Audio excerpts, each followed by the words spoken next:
Morning, guys. Got a long day ahead of us. It's 6 a.m. now, and I am currently on my way an hour and a half away in the opposite direction of we're going in the RV to go pick up the table saw. They got delayed a couple days, so I gotta go pick it up at a distribution center. I finally got all the paperwork for the trailer, and I need to decide if I want to drive another half hour out of the way and go get the registration out of the way now, or if we want to risk it with the temp tag all the way throughout the country. But we'll cross that bridge when we get to it. Okay, I think we're here. That's looking pretty big.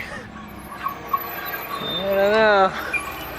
It's gonna be a close one. Didn't quite fit, but we made it work. So, good enough to limp home. I'm actually gonna run to the tax collector now and get this trailer registered. Okay, success. Trailer is officially ours. Now we drive an hour and a half back to Lauren and then start our drive to Tennessee after we pick up the trailer. A little shipment of Lark trailers.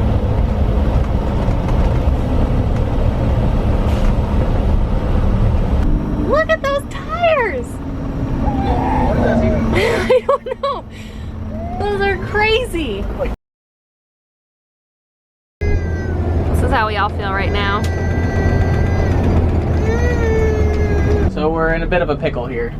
We promised ourselves we would never drive into a campsite with the RV and trailer unless we had pulled the car through first. But we're also losing sunlight. We have about 20 minutes left of sunlight. So do we pull in the campsite and hope we make it, or take 20 minutes, get the car out, and by the time we actually pull through, it'll be dark? I don't know about this one, guys. This is pretty narrow in here. This is the turn we have to make. This would be us here, where we wouldn't make it out of here. There's no way out. Obviously, we're not making this turn in the RV, let alone the trailer. What I don't like to see is there is not a single Class A. I just walked Campground A and Campground B. There's not one Class A RV in here, so I can't even be for sure that the RV will make this turn. Plan C at this point is there's a Cracker Barrel 6 miles away that'll let us park in the back if we have dinner there, so thinking it might be time to call it for tonight. Okay, we have a spot, but only for 2 nights. They're booked through the weekend, everything else, and by canceling our order, she said someone's gonna snatch it up on the online anyway, so we're gonna stay here 2 nights, take the trailer over to our first host. We'll find a new spot to stay. Okay, so this one here is the other option they have, which looks like we might be able to make this work. I'm still very nervous about this turn. It's, I think, at least doable, but not easy.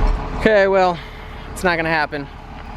I can make the cut just fine, but there's a huge ditch up here that if I keep coming back, I'm gonna run my front tires in the ditch. So I say we call it. I am definitely out of my comfort zone here, guys. I think I can get us pulled out of here and we can just go to Cracker Barrel and just figure this out in the daylight. Yes, I made it. Okay, we can get out. It's what you might call a worst case scenario.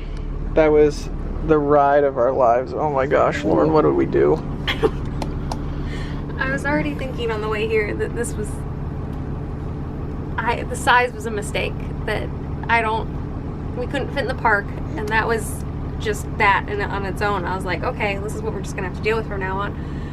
And then going through the hills in the dark for Cracker Barrel is 6 miles away, but over the top of an effing mountain. Yeah, like scary. And I was behind Mike and Hudson, and the back wheel of the trailer went off the road, and the whole I don't know how high it bounced in the air.